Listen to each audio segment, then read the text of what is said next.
निकले तो बाहर कोखिया दो कस के। अरे तारा याद हो गया 10 के? जी सर। चल सुना है ना। 10 का 10, 10 दूनी 10। क्या बोला तूने? 10 का 10, 10 दूनी 10। तो चलिए शुरू करते हैं। ई बोखरिया काहेला पढ़े आवला है रे कि साला तिले तिले हगा ही जाला है। बात तो सही है। जानी उम्र हो गए मर्दे, पढ़ाई के नाता है।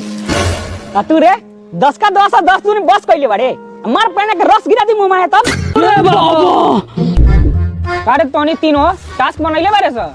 ना सर। ना सर नहीं खास बनैले ना। चल खड़ा हो। खोपड़ी तोड़ साले। तोनी के एकेगो शर्त पर हम छोड़म, जब तोनी हमरा सवाल के जवाब दे देबे। हाँ पूछे। ये फंस गया सी। के बारे में बताओ। चल तू बता पहले। प्रजनन उहे न बच्चा उच्चा जौन होता है उसी के बारे में ना। हां तो इंसान के बच्चा के बारे में बताएं कि जानवर के? सही पकड़े। इंसान के बारे में सब जाना ले, जानवर के बारे में बताओ।